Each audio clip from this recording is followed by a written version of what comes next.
All right. So thank you everyone for joining our Living Well with Cancer discussion tonight. We have Amanda from Triage Cancer who's going to talk about navigating work and career. So I will kind of hand it over to you, Amanda. Thank you so much for coming on and joining us tonight.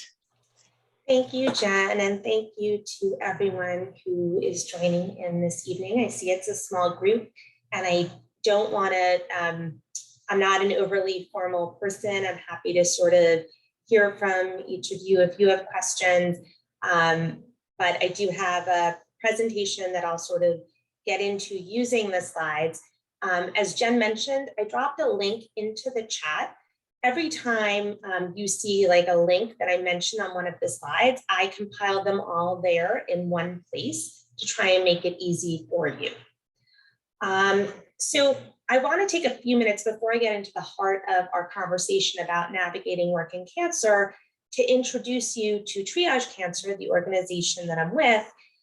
Since I'm only with you for this evening for a short period of time, I'd like to make sure that if you have questions as I'm speaking or after I've spoken about this topic or about others that we may be able to help you with, that you'll know where to go to get more information.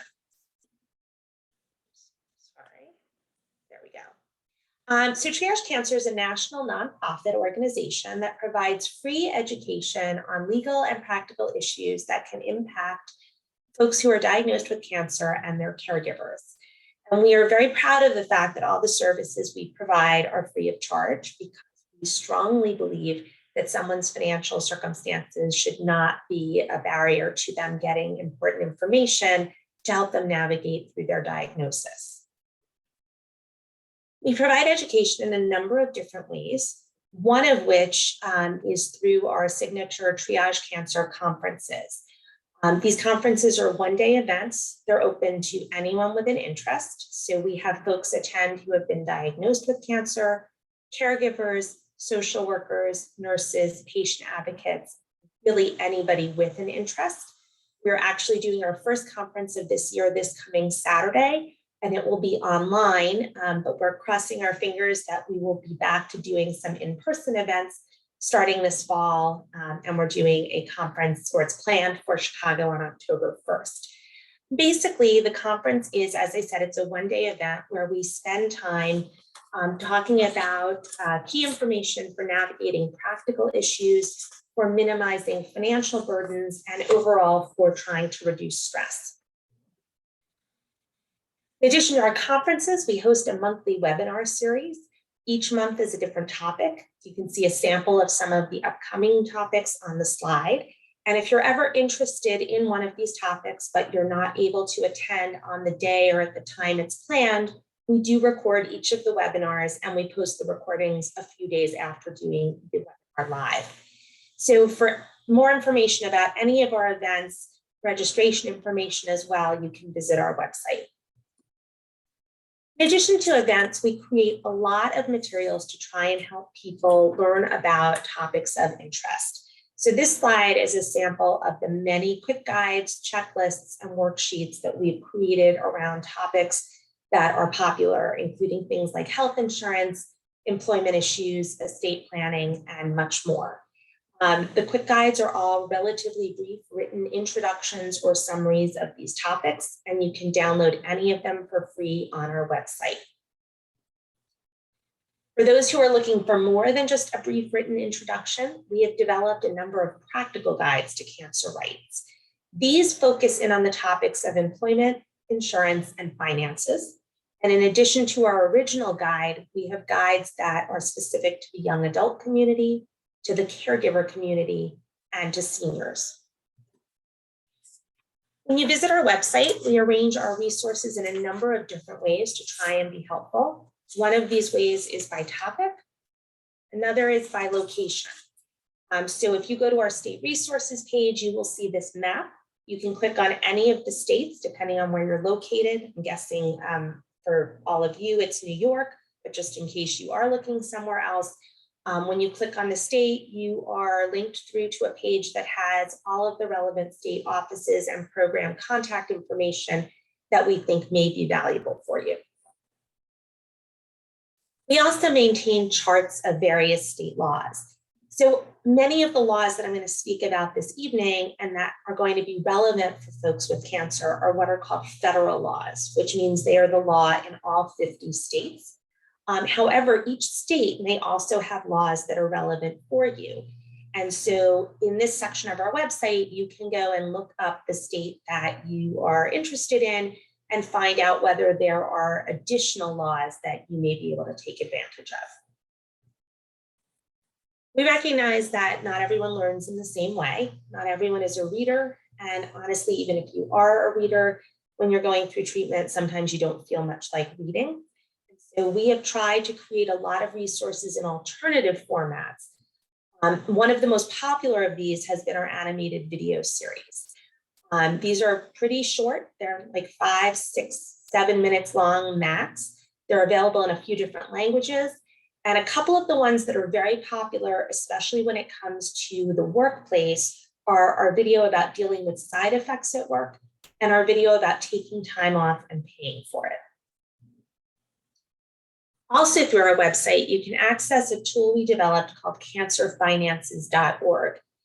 This tool is meant to provide practical information about different topics that can have an impact on your financial health. You can select a module that's of interest. You can see a sampling on the left side of the slide, and then you're prompted to answer a series of questions. And depending upon how you answer those questions, you're led to the information that is most narrowly tailored to what you are looking to learn about. Finally, we recognize that you can do a lot of research on your own and still not be able to get an answer to a question that you have. And as a result, we have developed a legal and financial navigation program where we provide free one-on-one help to folks who have been diagnosed, to caregivers, and to healthcare professionals. So if you have a question to get started, you go to our website, you'll fill out a relatively brief intake form, and then you're prompted to schedule a phone call from one of our staff members at a time that's convenient for you. When we speak with you, we will ask questions. We will hopefully talk to you about options that may exist for you, provide you with accurate information. Sometimes that's going to take more than one phone call, depending upon whether we need to research a topic, but all with the goal of helping to empower you to be able to take next steps for your situation. So as I'm speaking tonight, if you feel like this topic brings up questions that you have that are of a personal nature where you don't want to share them with everybody on this Zoom, by all means, please take advantage of this program and go to our website and fill out a form. So that's a little bit about triage cancer. And now let's shift into tonight's topic. So just as cancer brings with it a physical toxicity, right? Or we associate physical toxicity with the illness. We also have financial toxicity is associated with cancer. The financial strain or the negative financial consequences that are caused or exacerbated by a diagnosis. And one of the things that is so challenging about trying to mitigate financial toxicity is that there are so many things that contribute to it, a sampling of which you can see on the slide. One of those contributors is certainly someone's employment situation and whether cancer brings any changes to someone's employment situation. I want to acknowledge right at the onset tonight that everyone on this call is in a different situation in terms of employment. Everyone will have a different job, different employer, maybe they don't have a job. Some people may be working through treatment, other people may be taking time off. For some people, their ultimate goal may be getting past treatment, going back to work full-time as soon as they're able. For other people, perhaps the goal is to stretch out any time off they have access to and then retire.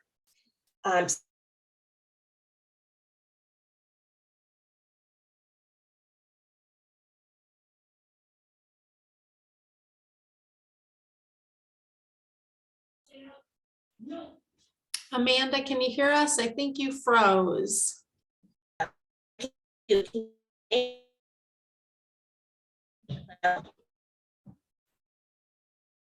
people hear me? I can hear you now. I'm sorry. No, no worries. If you want to take your video off or, Always the challenge of Zoom. yeah, Um, right, no worries. Cross my fingers, but just wave at me or something if you Okay. don't see me anymore or hear me. Okay. I'm sorry. These are just really the topics that I'm going to try and cover in a relatively short period of time this evening. So hopefully I'm not going to speak too fast, and I'm happy to sort of go back and repeat anything when people have questions. So one of the challenges for someone who is diagnosed with cancer and trying to balance that with their job is battling assumptions. Assumptions about what someone can or cannot do when they have a diagnosis. And the assumptions can come from a variety of places, right? One of the places they come from is an employee themselves. Someone who may be going along kind of struggling to continue doing the job that they were always accustomed to doing in a certain way, looking around and thinking they don't see any resources readily available, they don't see any options for helping them, and thinking, gee, there's nothing that's going to be able to help. Another place we see assumptions is from employers. Someone who is watching an employee who they've known pre-diagnosis and seeing them post-diagnosis and thinking, oh my gosh, I don't know how they're doing this. There's no way they're going to be able to work through this. And it's worth mentioning that sometimes those assumptions, they're not always coming from a bad place. They can be coming from an employer who is looking at someone who's their friend and thinking, oh my gosh, I feel terrible that this person is having this experience. Or they're projecting their own feelings where they're saying, if that was me, there's no way I could continue working at this point. Another place we see assumptions is from healthcare professionals. And what this sometimes looks like is a physician who is treating someone. They know exactly what the treatments they're prescribing are going to do to that person's body. And they think to themselves, you know what? Don't bother with work. Take some time off. Go out on disability. Problem with that is that not everyone has those options. And even for people who have those options, that's not what everybody wants. There are people who really do want to continue with their jobs. They love their job, or their job is providing a sense of normalcy for them, or distraction from treatment for them. So there's lots of reasons that people may have for wanting to continue work and not stop it. Really, what we want is for people to know what their options are so that each person can make the decision that is best for them. When we look at employment rights, we talk about employment rights, there are a number of different places to go to see what rights we have. So the first place we look is a series of laws called fair employment laws. And these are the laws that protect people against discrimination in the workplace based on their medical condition and provide them with a tool that's called a reasonable accommodation. And I'm going to talk about it in a couple of minutes. The main federal fair employment law that I'm going to talk to you about is called the Americans with Disabilities Act, or ADA, but it isn't the only one. There is also a federal law called the Rehabilitation Act of 1973. And in addition to those federal laws, many states have fair employment laws as well. Now, in addition to the fair employment laws, there are also what are known as leave laws. These are laws that allow people to take time off from work and protect their job and sometimes even their health insurance. The main federal leave law that I'll talk about later is the Family and Medical Leave Act, or FMLA, and there are state leave laws as well. But in addition to these two main types of laws, the fair employment laws and the leave laws, you may also have rights that have been given to you through an employment contract. So for some individuals, they work under an individual employment contract. For others, if you are a union member, your collective bargaining agreement may be the employment contract that is telling you about what benefits you have in your workplace. Before looking at all these laws, it's important to remember that the law only tells you what the bare minimum required of an employer is. Many employers will provide employees with more than the bare minimum. They are more generous. To find out what your employer is providing for you, you have to look into the specific employment policies that govern your workplace. Now, these days, that could mean looking at an employee handbook. It also might mean looking at an employee portal. So sometimes companies, rather than publishing an actual physical book these days, they'll give their employees, access to some sort of online portal where they can see copies of the same collection of policies and procedures that you used to only see written out and printed out. And you want to look through and know what benefits you have access to. These range. They can range from different types of insurance to different types of paid time off, sick time, vacation time. Some employees are allowed to pool donated hours, which means that if you have run out of time off that you can take, you can receive a donation of time off from a colleague who has available hours. But there may also be benefits for things like flex time, job sharing, telecommuting, access to other employee assistance programs. The other thing you will find in employee handbook or in employee policies are processes your employer may have for requesting a medical leave and or requesting a reasonable accommodation. Now, I've definitely spoken to folks who will tell me they don't have an employee handbook or they don't have access to any kind of online portal. If you feel that there are no written or electronic places to look for these policies, my first suggestion is to go to your human resources department or benefits department.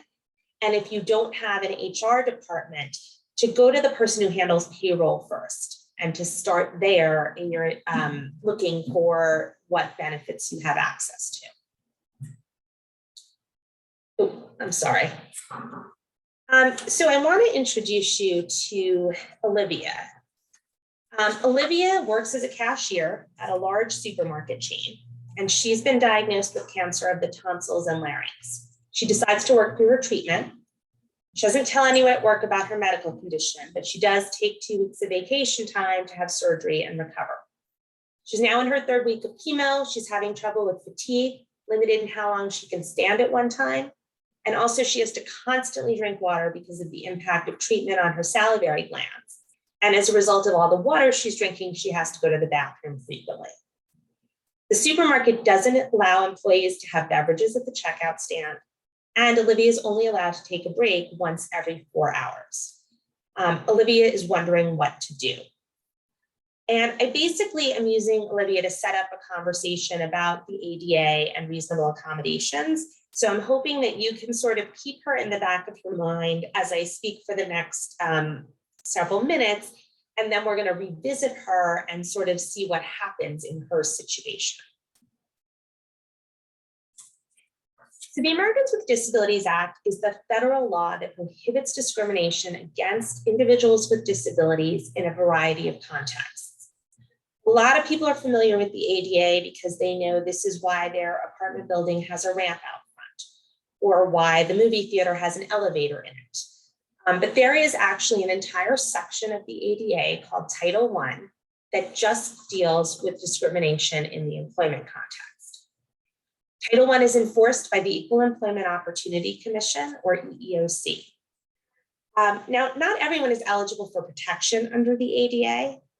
As with any law, there are rules within the law about who is allowed to access its protections. So I want to talk to you about what the rules are that cause someone to be eligible for protection under Title I. The first rule is that you work for the right kind of employer. And in this case, that means a private employer with at least 15 employees or a state or local government.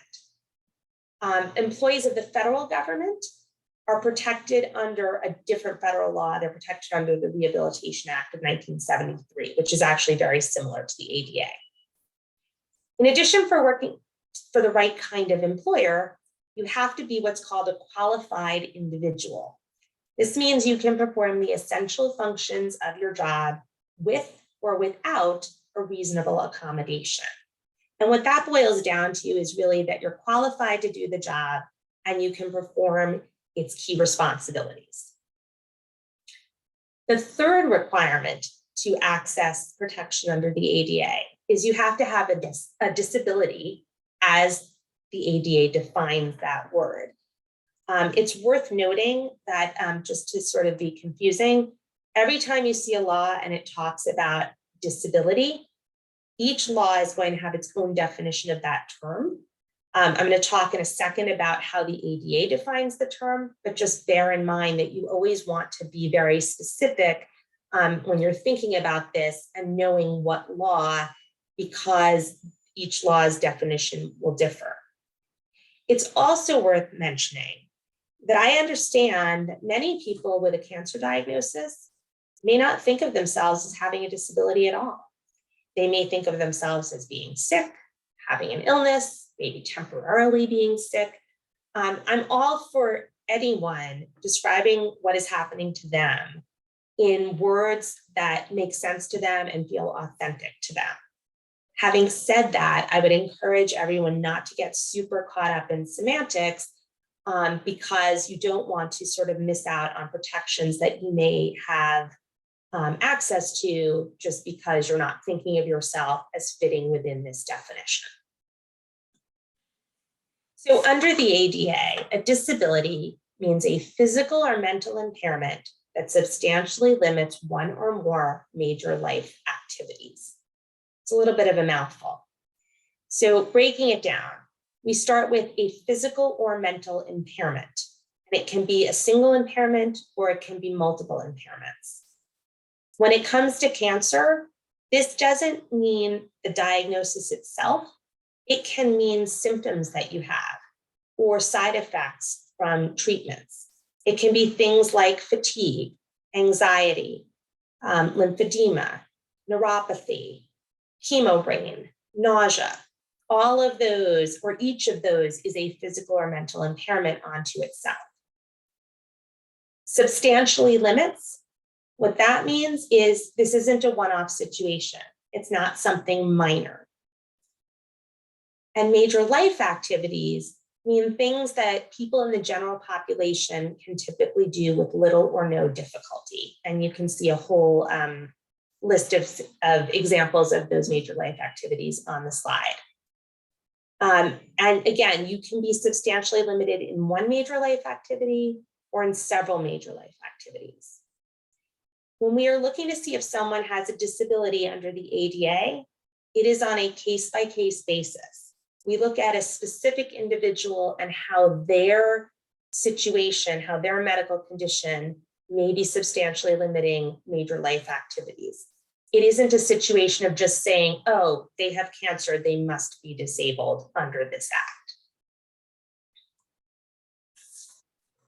So once it's determined that you work for the right kind of employer, that you are a qualified individual, and that you have a disability, there are 4 ways to actually utilize the ADA.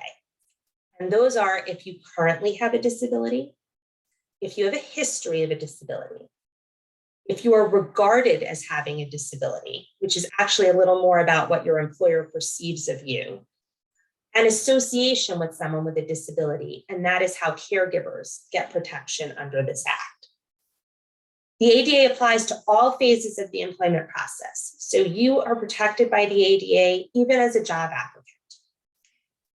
And you are protected from discrimination, meaning that employers cannot make employment-related decisions based on medical information. But in addition, for people who currently have a disability or who have a history of a disability, you have a special protection called a reasonable accommodation. Reasonable accommodations are any change in the work environment or in the way things are customarily done that enables an individual with a disability to enjoy equal employment opportunities.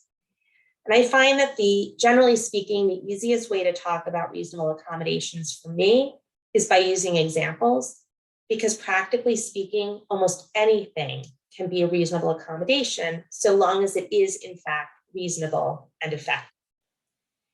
So I've divided accommodations into sort of 3 broad categories. The first are adjustments to workspace or adjustments to someone's physical work environment. For example, moving someone's office. Maybe someone has to use the bathroom frequently because they are really nauseous, and their office was located on the 4th floor of their building where there is no restroom. Maybe their office can be moved to the 3rd floor where the closest restroom is located. It may be purchasing or getting a hold of accessible work equipment or special furniture to help someone. A hand control on a car if someone is having difficulty with their legs. Perhaps it's moving someone to a different work location. Maybe you're getting treated at a hospital that is closer to a different satellite office of your employer than the one where you're presently located. Perhaps you can switch to working out of that location for a certain amount of time. It also could include telecommuting, which I think so many of us are now used to, whether working from your home or even working from another location. We had someone who was able to get an accommodation to work from their infusion suite. So adjustments to physical workspace are one type or one category of reasonable accommodation. Another category are adjustments to someone's work schedule. So it could mean things like working part-time, changing hours, changing shifts, creating a flexible schedule, allowing someone to have additional breaks throughout the workday. It can even mean an extended leave of absence. And I am going to come back to that one in a few minutes.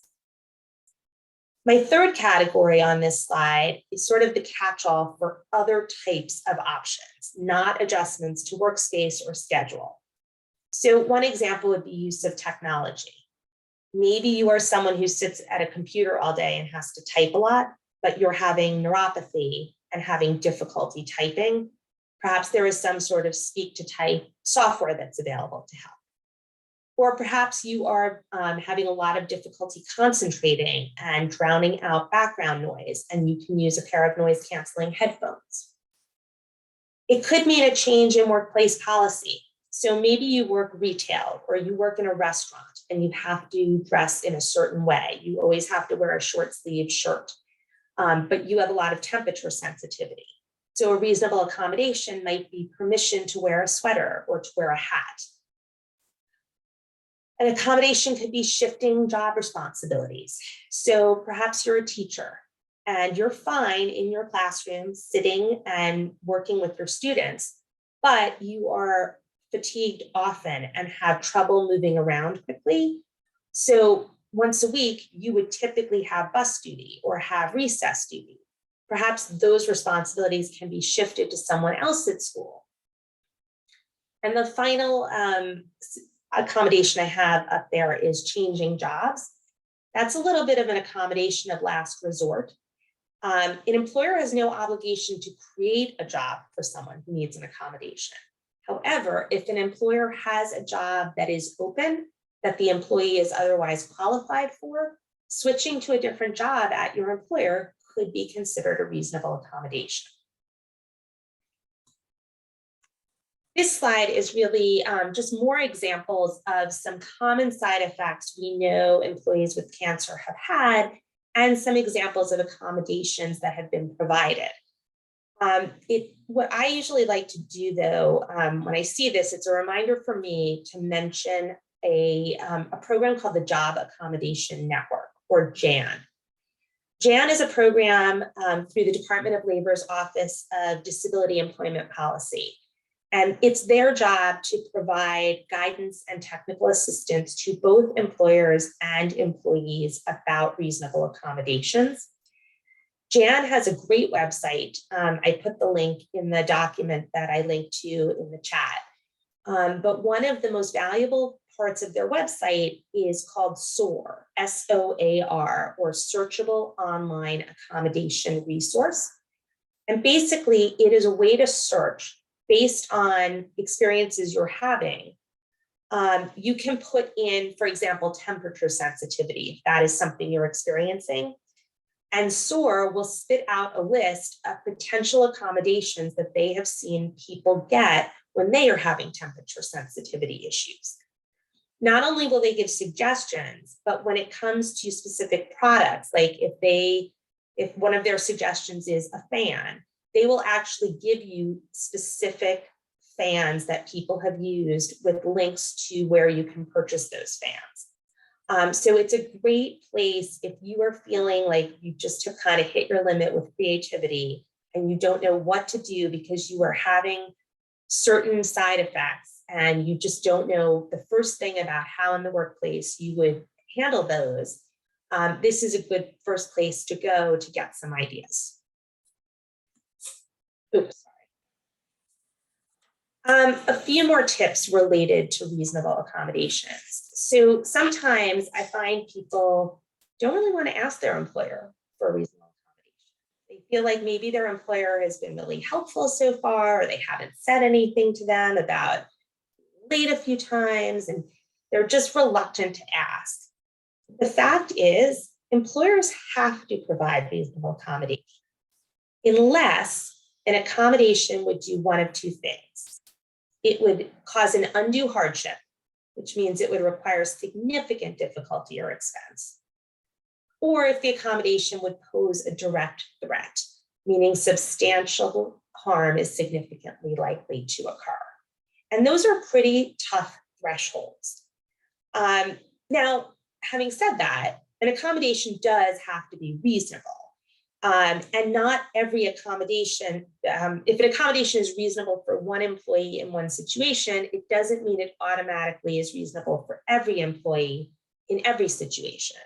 So as an example, if I work for my local bus company and I work in the payroll office, it might be reasonable to see if I could telecommute a couple of days a week instead of always coming in. If I'm a bus driver for that company, it is not going to be reasonable to ask to telecommute, right? So you do have to keep in mind that there is this sense of reasonableness about it. The other thing I want to just point out or remind you of, I said it a couple of slides ago, is that caregivers are not entitled to reasonable accommodations. Only people who currently have a disability or have a history of a disability are entitled to those accommodations. But having said that, it doesn't mean a caregiver can't ask. There is a lot of data out there to suggest that workplace accommodations are mutually beneficial for employers and employees. JAN, the program that I mentioned through the Department of Labor, does a survey every 2 years to see what's out there in the world of reasonable accommodation.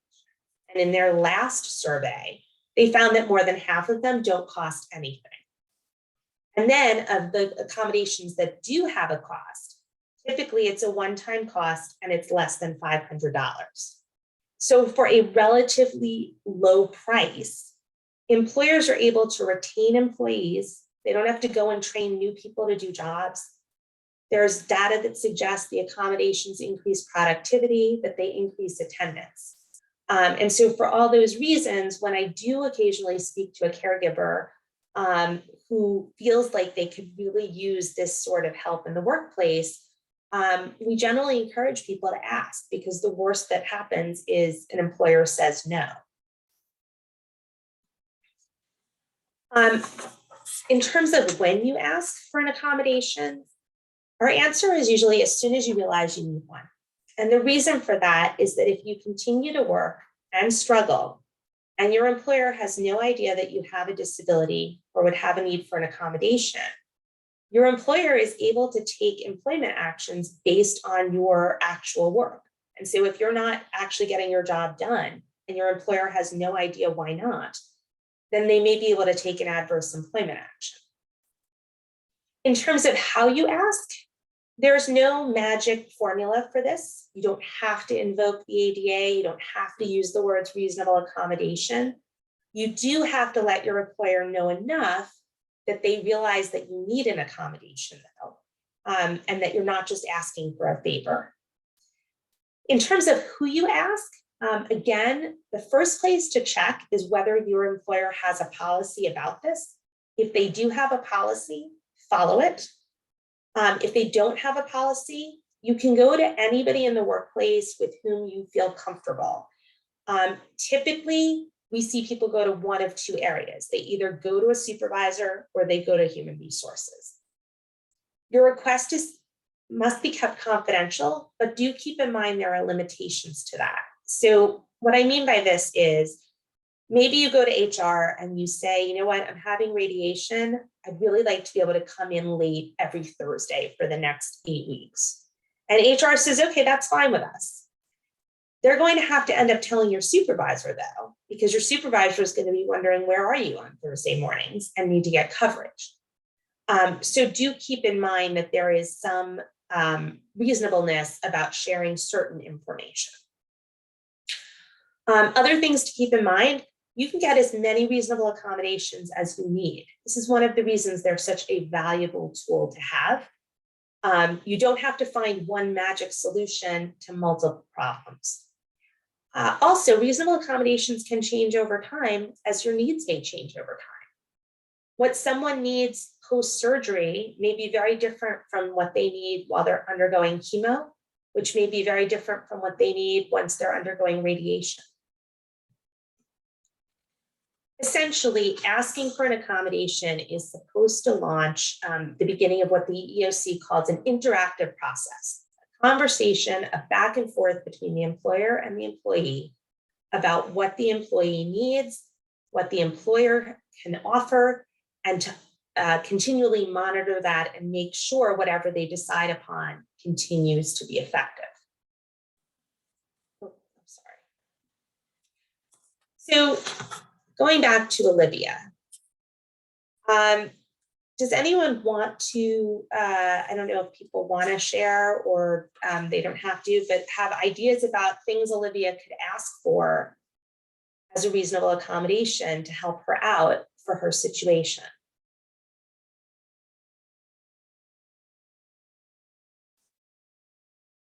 No pressure if people don't want to. I will just sort of offer up some of the things that people typically tell me.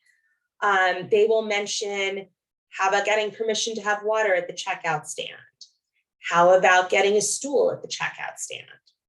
How about being placed at a checkout counter that is closer to the restroom? How about some coverage if she needs to use the bathroom? Maybe some of the people who are floaters at the supermarket can come in and help her out. And all of those would be good suggestions.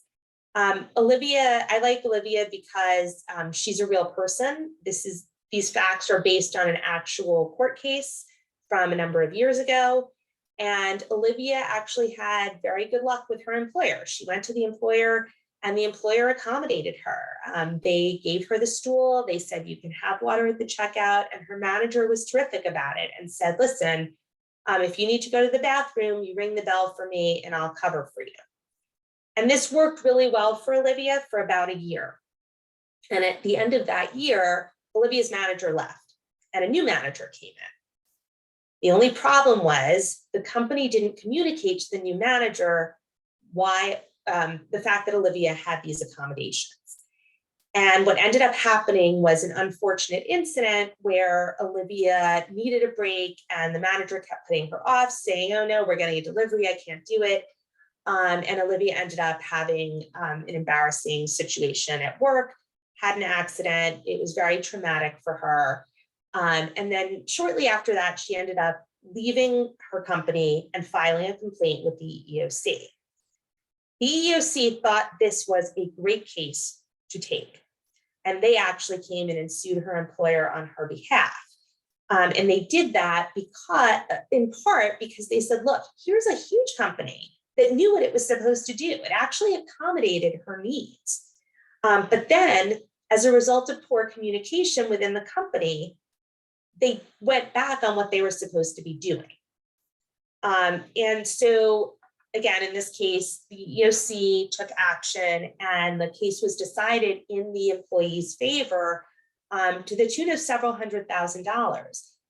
Only a small amount of which actually amounts to back pay. Most of it was awarded to the employee because of the distress that the whole situation had caused. So just kind of in summary, when we go back to sort of how I started this conversation about being careful about assumptions, and the employee who's going along thinking, oh my gosh, I don't see any options out there, like how am I going to keep doing the job that I was always doing? Hopefully you just saw by way of a number of examples that there are things that can be done. So just be careful about those assumptions. Make sure you get details. It's not enough to just say, oh, this person, what do? They sit at a desk. You need to know details to be able to figure out where someone is limited and how best to accommodate that. Being creative is always helpful. And the last point about getting it in writing.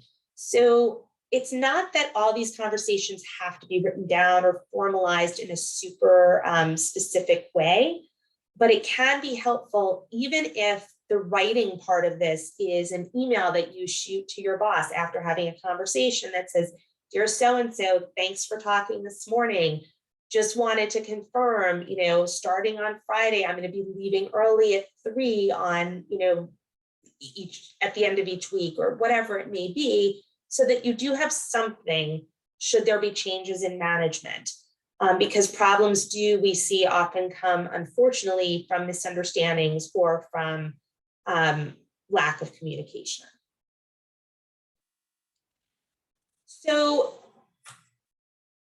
we just talked a lot about the ADA, which again is the federal fair employment law, or the main federal fair employment law that people have access to protection from.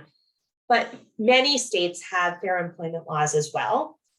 State laws tend to be similar to the ADA, but they can actually be even more protective in a number of different ways. One of which is by having a broader definition of disability. Another of which is by specifically listing cancer as a potential disability. And the third way is by covering employers that have fewer than 15 employees. So remember, there is that threshold for the ADA of having at least 15 employees. And I oftentimes speak with people, unfortunately, who work for much smaller employers, I'm sorry.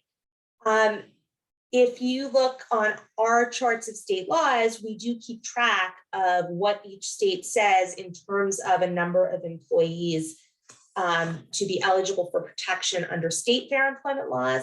New York, you'll see in the first column there under the 1, as of 2020, New York state law prohibits all employers, regardless of their size, from making hiring, firing, or other employment decisions on the basis of disability if someone is qualified for their job.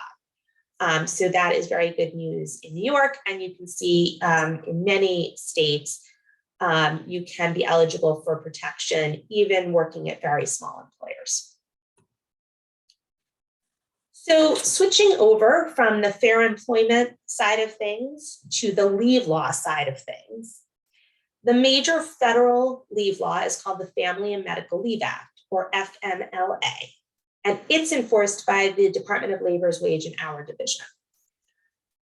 The FMLA is the federal law that allows employees to take time off to deal with their own serious medical condition or to care for a spouse, parent, or child with a serious medical condition. I will also note the FMLA also has provisions that deal with pregnancy or placement of a child for adoption or foster care, as well as for some military obligations. But for purposes of our conversation today, I'm just going to limit it to talking about the serious medical condition or caring for a family member with a serious medical condition. Note that the FMLA's definition of sort of who you can be a caregiver for is pretty narrow. And note in particular, it has to be a parent, a spouse, not a domestic partner, a spouse, or a child. As with the ADA, the FMLA has some rules about how you know whether you can be eligible for coverage. First, you have to be able to work for a covered employer. So this means a private employer with at least 50 employees, or if you work for the federal, state, or a local government. Now, you don't need all 50 employees to be in the same location. If you work for a company that has multiple offices, as long as you add up at least 50 employees within a 75-mile radius, that is sufficient. In addition to working for a covered employer, you have to be a covered employee. And what that means is you have to have worked for this employer for at least 12 months, and you have to have worked at least 1,250 hours within the 12 months immediately preceding your request for leave. So just a little nuance with this. Working for the employer for at least 12 months, those 12 months don't have to be consecutive.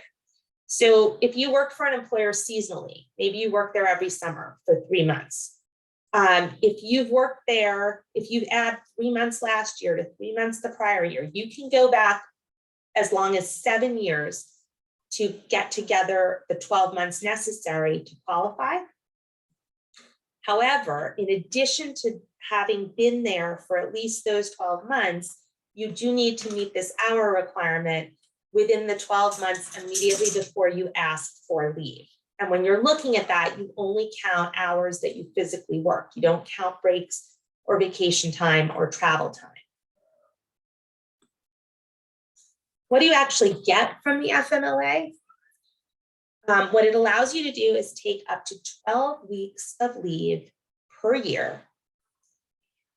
On the downside, the leave is unpaid. On the upside, what is special about FMLA leave, and that is different from just taking a sick day or from going out on disability, is that when you are on this kind of leave, you're in what we think of as this protected bubble, where your job is protected and where your health insurance is protected. So what do I mean by that? Job protection means you can't be let go because you're taking FMLA protected leave.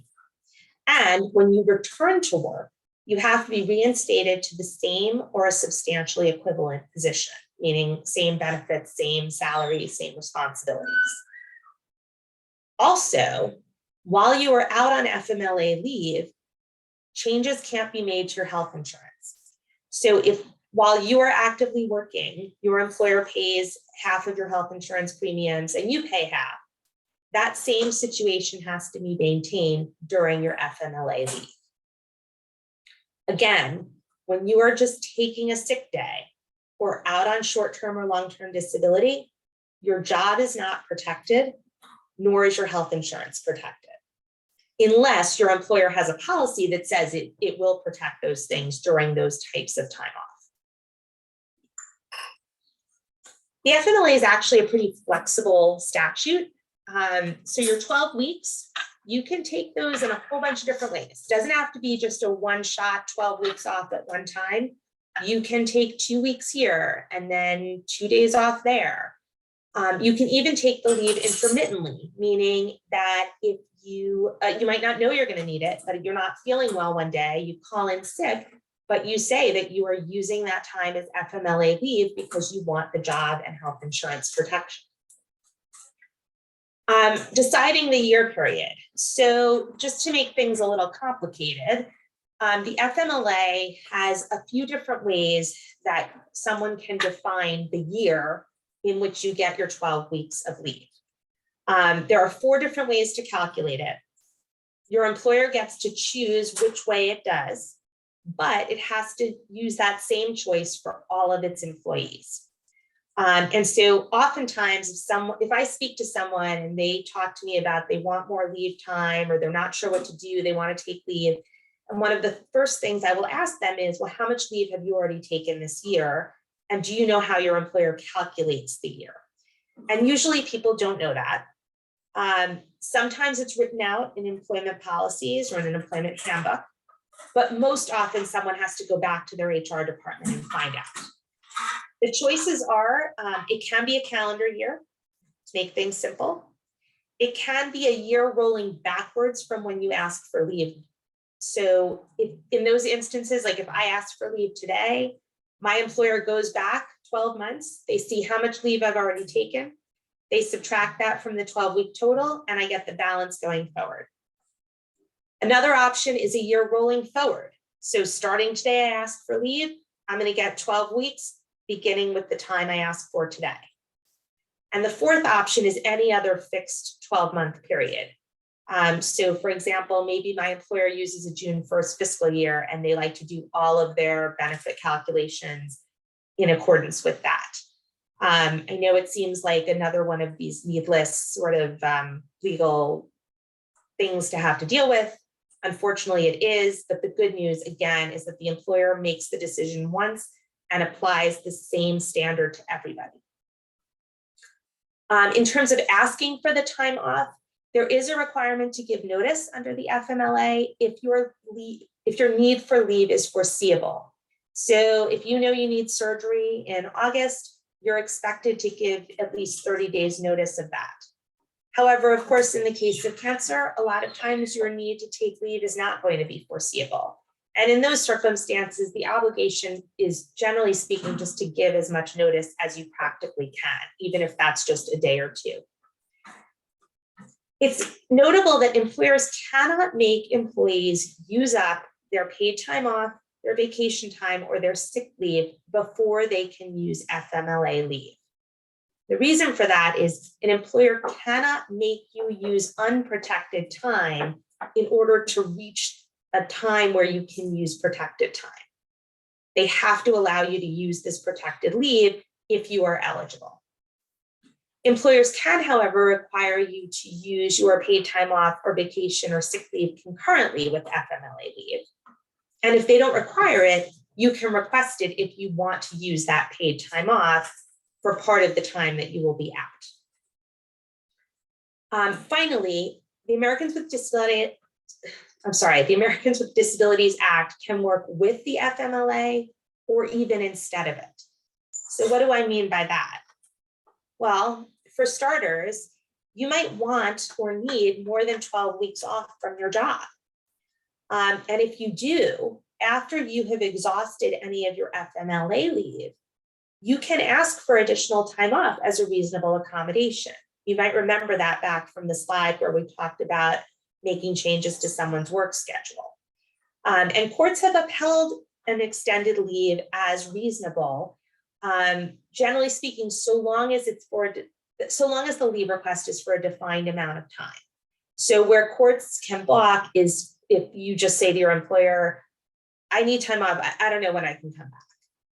That they don't like, but if you're more specific and you say, hey, I need another month off, I need another 2 weeks off, that can be construed as reasonable. In terms of why you would use the ADA instead of the FMLA, it might be because you work for a company that's not big enough to be covered under the FMLA. Maybe you work for an employer that has 30 employees. That employer is not going to be covered under the Family and Medical Leave Act, but it will be covered under the Americans with Disabilities Act. Or you might have just started a job. You haven't worked for an employer for at least a year. However, you're covered under the ADA even as a job applicant. So as soon as you're working somewhere, if that employer is covered under the ADA, you can ask for and be entitled to a reasonable accommodation, even if you haven't worked long enough to be entitled to take Family and Medical Leave Act time off. Again, in addition to the federal leave law, there are state, county, and sometimes even city leave laws. Many of them cover employers that are going to be smaller than 50. Some will have an expanded definition of family members for whom you can be a caregiver. For example, in New York has a paid Family Leave Act, and it allows you to care among other people for a domestic partner, for a grandparent or a grandchild. And beginning next year, you'll even be able to take leave to care for a sibling. In addition, some states have paid sick leave. Again, our charts of state laws are good places to go if you have specific questions about your state and what may be available. So I know I've been talking a while. Just give me a couple more minutes. I'm going to quickly go through disability insurance options and briefly touch on disclosure. So disability insurance, just so we're on the same page about it, is a form of insurance that provides for some payment when you are unable to work due to a disability. It doesn't always mean your full salary. It could be a percentage of your salary, but it's designed to help you with money when you are not earning money. There's a few places to look for disability insurance. The first place is a private disability insurance policy, either one that you have purchased directly from an insurance company, or perhaps one that your employer has purchased on your behalf as an employee benefit. And disability insurance is generally described in terms of either being short-term or long-term. Short-term meaning for a disability that's expected to last less than a year, long-term for a disability expected to last for a year or longer. Another place to look for disability insurance options is your state. A handful of states, New York and New Jersey included, have state disability insurance programs. And the final place, and the most common one that we get calls about, is federal disability insurance. Social Security has two long-term disability insurance programs. One is called Social Security Disability Insurance, or SSDI. The other is called Supplemental Security Income, or SSI. The programs have certain things in common, like how Social Security defines disability and how they evaluate whether somebody meets their criteria for disability. The big difference between these two programs is that SSDI, eligibility for it, as well as the benefit that you get paid, depends on what you have paid into the Social Security system during your career. SSI has nothing to do with what you paid into Social Security. It has everything to do with whether you are considered by the Social Security Administration to have low income and low resources. I will tell you that Social Security's website has a wealth of information on both programs. I also always encourage folks, if you don't have one, to create a My Social Security account, because it is a very easy way to log in and see what your history with Social Security is and what your benefits may be if you access them at different points. And in addition to that, we have a lot of resources on our website about disability insurance. To put disability insurance together kind of quickly with the other things that I've been talking about, I want to give you two examples of work colleagues. So Jane has been diagnosed with cancer. Her doctor is suggesting that she consider going out on disability for 3 months. Jane's company offers her 3 weeks of vacation, 3 weeks sick time. She works for an FMLA covered employer, and she has access to short-term disability insurance that lasts for up to a year. When we look at Jane's options, it's really important to see that there are two columns on my chart here. One is for job and health insurance protection. The other is for money. So on the job and health insurance protection side of things, Jane has up to 12 weeks of FMLA leave that she can take. But remember, that leave is unpaid. To help with that, she can, concurrently with taking that leave time, take her 3 weeks of sick time, 3 weeks of vacation time, and then for the remaining 6 weeks that she's off, she can access short-term disability insurance. She may not be paid 100% of her salary, but at least she'll be covered for a percentage of it. Now, Jane has a colleague, Mark. Same company, same package of benefits. Mark, though, needs to be off of work for 15 weeks. On the money side of things, his story looks very similar to Jane's. He uses his 3 weeks of sick time, 3 weeks of vacation time. He's going to use 9 weeks of his short-term disability insurance policy, so that he is getting a stream of income for the entire 15 weeks. On the job and health insurance protection side, though, he only has the 12 weeks of FMLA leave, but he needs another 3 weeks off. For those who remember, what he can do for that is he can ask for those additional 3 weeks off as a reasonable accommodation under the EPA. So I'm just going to touch on 2 more things super quickly and then take questions. One is just to mention, short and long-term disability insurance may be an option if you yourself are the person who is ill, but it's not going to be an option if you are a caregiver.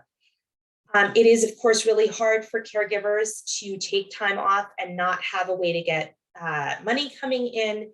Some states, including New York and New Jersey and Connecticut for that matter, do have state paid leave programs for caregivers. The terms of each of those programs is going to differ. Again, if you want details, please feel free to take a look at our charts of state laws. Another program that people often don't know about, if you are caring for someone who is eligible for Medicaid, through state Medicaid programs, there is sometimes an in-home support services benefit.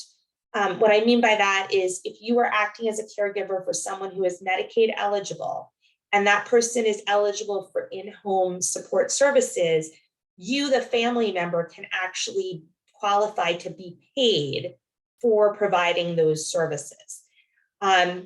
The name of the program will differ by state, and whether the state Medicaid program has the money to be paying someone at any given time will be a little bit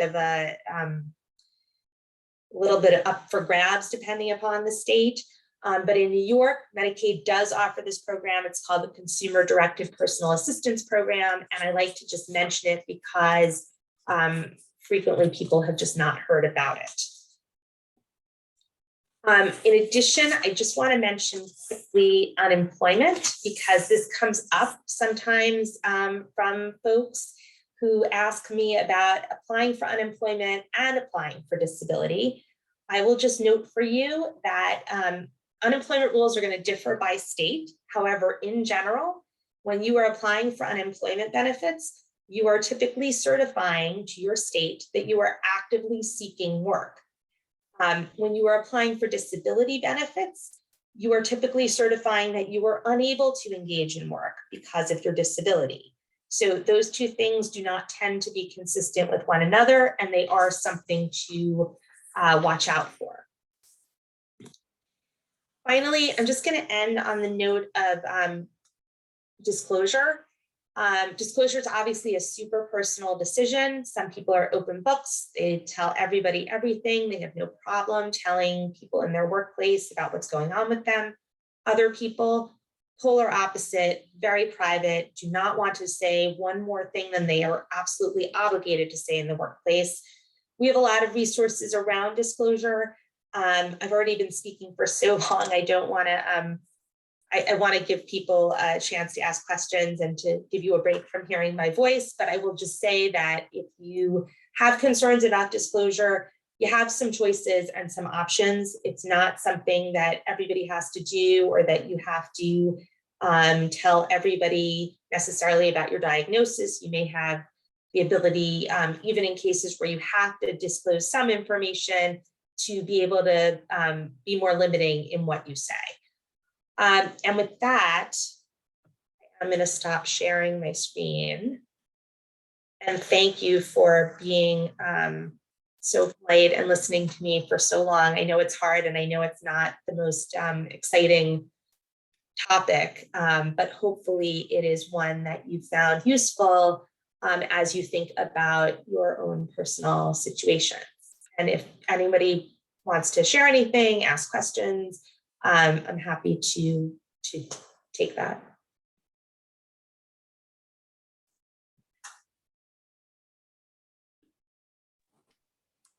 I had a question. How does COBRA enter into the picture? Does that depend basically on the policies and procedures related to the disability insurance? So that's a great question. COBRA is not related to disability insurance. COBRA is, for anybody who's not familiar, COBRA refers to being able to continue your health insurance coverage after you lose your job. And it is something that is offered if you work for an employer that has more than 20 employees. And then typically what will happen is it is offered to you, but instead of, as with the FMLA, where you're out and your employer is still paying its percentage of your premiums, when it comes to COBRA, the employee is responsible for the full cost of their health insurance, plus even an additional 2% administrative fee. So COBRA ends up on the plus side of things. It's an opportunity to continue, if you like your health insurance, to continue with that same health insurance and with the same providers. On the minus side of things, it does tend to be expensive. And so it is an option, but I also highly encourage people to look at all options for health insurance if you lose your employment coverage, because you also may have a special enrollment period to enroll in a plan through the marketplace, or depending upon circumstances, you may be eligible to participate in Medicaid. Does that answer your question? Yes, thank you. Okay, sure. And as far as looking into insurance on the marketplace, what resource do you think is the best to do that? So there's a few resources I can recommend. First of all, we have resources on our website that will go through for you just the basics of COBRA, the basics of the marketplace. Then if you want to look into actual plans on your marketplace, you can access that through, I'm assuming you're in New York? Yes. Right, so New York State of Health is the website for the New York State Marketplace. And in New York, as is the case in every state, you can actually get assistance looking at specific plans through someone called an assister. So there's a way, I can't tell you the exact places to click on the website off the top of my head. But basically, there is a place on the website where it will say find local help or something along those lines. And you have the ability to put in your zip code, and the website will tell you folks who are local to your area who you can call, who are supposed to know the ins and outs of the plans in your area. When you do that search, there are several types of professionals that you're going to find. You're going to find first insurance agents and insurance brokers, and then you're going to find folks who are called assisters. My general guidance for people is to tell them to not look to an agent or a broker, not because those folks don't know what they're doing. I mean, plenty of them are very smart and know a lot, but agents and brokers are going to have a financial interest in the selection that you make. An assister is someone who is supposed to be independent. Maybe they may be through a nonprofit. Down where I am in New York, there are assisters who work through the library system. And those folks are not going to have a financial incentive in terms of the selection that you make. And so I think they can be a good resource for getting help in selecting a plan. If you're looking for more general information about how plans are structured on the marketplace, we definitely have resources at Triage Cancer in our healthcare, on our health insurance topics page that can help you with that as well. Okay, thank you. You're welcome. Anyone else? I have another question. That's fine.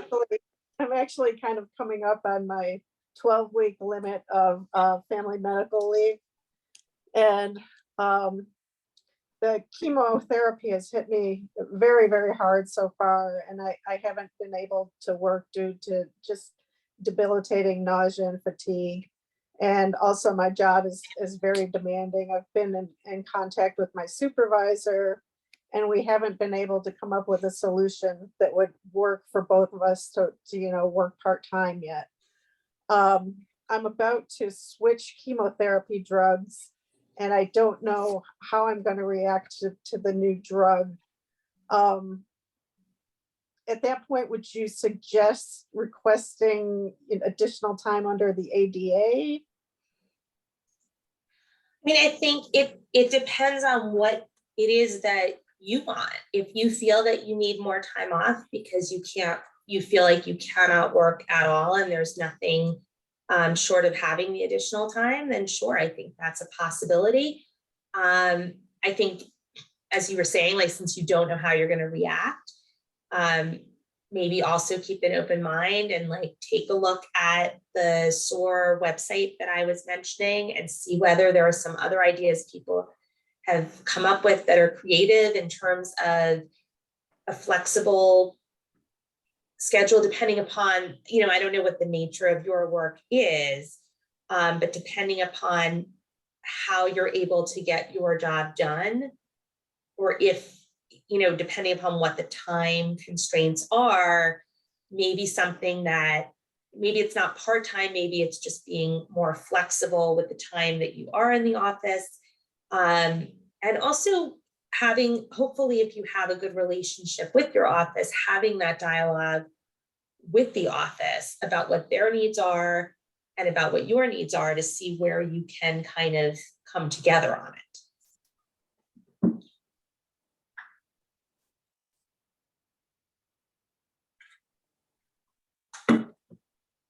Thank you. Sure.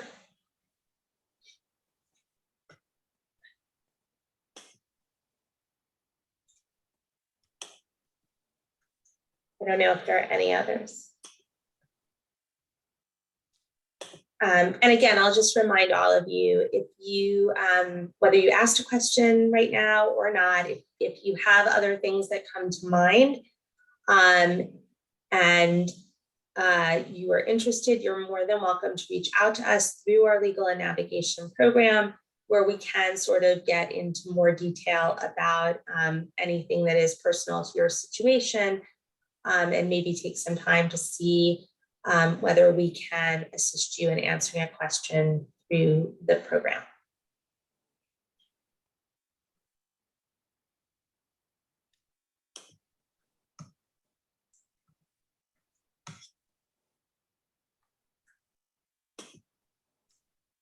Any last questions?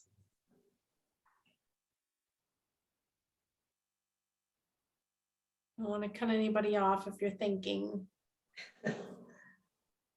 Doesn't look like it. I have another question. I'm sorry. Go ahead, Karen. That's okay. So at what point for Social Security disability do they typically consider cancer to be a qualifying disability? I've heard, for example, for breast cancer, it's when it's metastasized to stage 4. So I think that your question is actually two separate questions or two separate issues. Social Security has a different definition of disability than any of the definitions we talked about today. Mhm. They have a much higher, they have like a super high standard to meet for someone to be considered disabled. Right. Essentially, what they want to see is someone has an impairment that is such that they cannot return to the job that they have been doing, and they can't adjust to any other kind of work. And the condition is such that it is expected to last for at least a year or result in death. It's a high standard to meet. Now, your comment about the breast cancer and the metastases, I think you're referring to a Social Security program called Compassionate Allowances. And what that is about is Social Security has a certain listing of diagnoses where if you are on that list, they sort of can presume disability, or they presume that the situation is such that the gravity of the medical condition is such that it will meet their criteria. It's a little bit confusing because it doesn't mean that automatically you are deemed disabled. But I think maybe what you're referring to is that there are certain cancers that are on that compassionate allowances list. But backing away from that, the focus with Social Security disability from Social Security's standpoint is really about work. And what they want is they want an applicant to be showing that because of their disability, because of their medical situation, not only can't they go back to doing whatever job it was that they just finished doing, but they can't adjust to any other kind of work that might be out there. And so you really need, a situation where someone is not working and really is unable to do any kind of work, and where their healthcare professionals are going to support that. Does that kind of answer? Yeah, that was kind of my understanding as well. I just wanted to make sure I understood that correctly. Okay.